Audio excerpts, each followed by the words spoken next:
Assalamualaikum warahmatullahi wabarakatuh. Saya Nuriyah Mufiha, mahasiswi dari Universitas Islam Indragiri, Fakultas Ekonomi dan Bisnis, Prodi Manajemen dengan NIM 101231010071. Video ini saya buat untuk memenuhi tugas mata kuliah Manajemen Sumber Daya Manusia oleh dosen pengampu Bapak Haji Agus Maulana SEMM. Materi yang akan saya bawakan ini mengenai motivasi kerja. Adapun definisi daripada motivasi kerja ini adalah dorongan yang mengarahkan potensi karyawan untuk bekerja secara produktif demi mencapai tujuan organisasi. Adapun menurut Hasibuan pada tahun 2008, motivasi adalah pemberian daya penggerak untuk menciptakan kegairahan kerja, mendorong kerja sama yang efektif, dan mencapai kepuasan.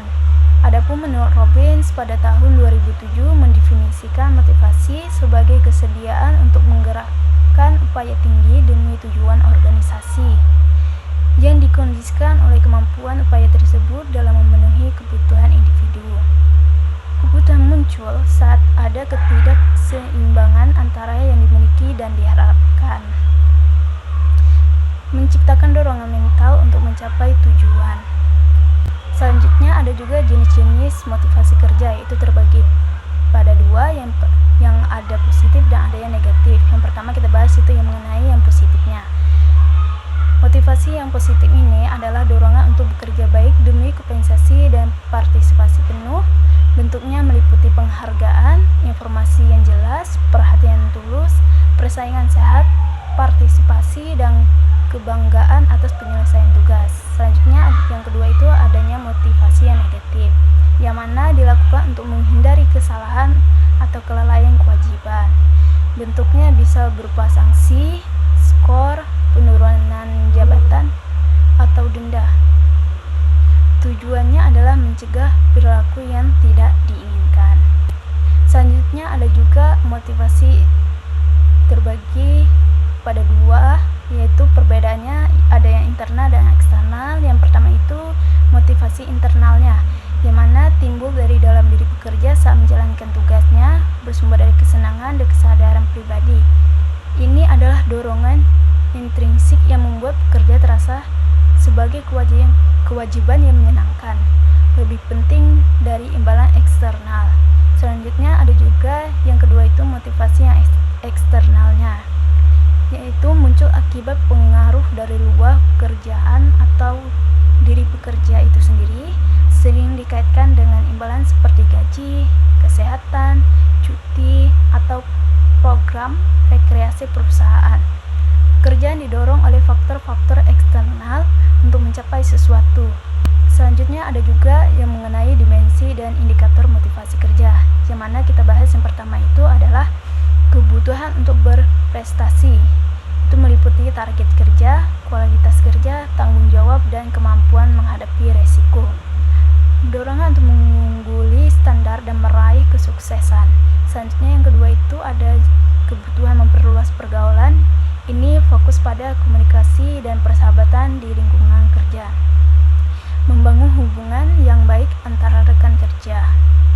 Selanjutnya ada kebutuhan untuk menguasai sesuatu pekerjaan, yang mana ini berkaitan dengan peran sebagai pemimpin, duta perusahaan, dan keteladanan dalam menyelesaikan tugas-tugas.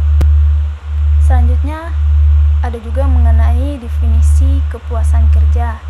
Kepuasan adalah perasaan yang menyenangkan yang timbul dari persepsi individu dalam menyelesaikan tugas atau memenuhi kebutuhan kerja.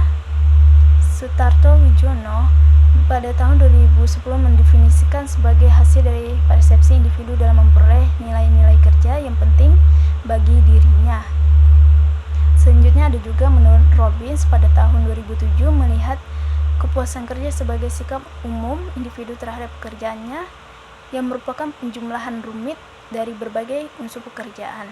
Adapun menurut Handoko pada tahun 2000 menambahkan bahwa kepuasan kerja adalah refleksi perasaan dan sikap positif karyawan terhadap pekerjaan dan lingkungan kerjanya.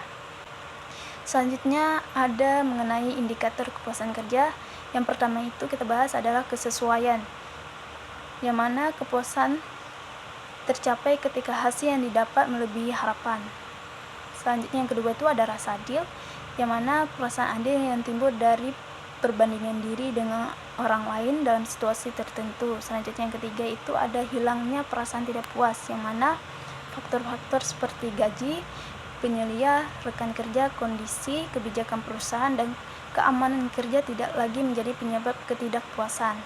Selanjutnya yang keempat itu satisfier, yang mana sumber kepuasan seperti pekerjaan itu sendiri, prestasi, kesempatan maju, pengakuan, dan tanggung jawab. Selanjutnya ada mengenai faktor-faktor yang mempengaruhi kepuasan kerja. Yang pertama, faktor internal. Menurut Giselle dan Brown, itu ada kedudukan atau posisi, pangkat atau golongan, umur, jaminan finansial dan sosial, mutu pengawasan. Selanjutnya yang kedua itu faktor yang eksternalnya. Menurut Bruns itu ada hubungan antara pegawai. Terus selanjutnya faktor individu atau sikap, umur, jenis kelamin. Terus ada juga faktor luar, yang mana keadaan keluarga, rekreasi, dan pendidikan. Mungkin hanya itu yang dapat saya sampaikan.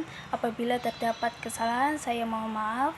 Terima kasih atas perhatiannya. Fakultas Ekonomi hebat, Unisi Jaya dan Gemilang. Saya akhiri. Wassalamualaikum warahmatullahi wabarakatuh.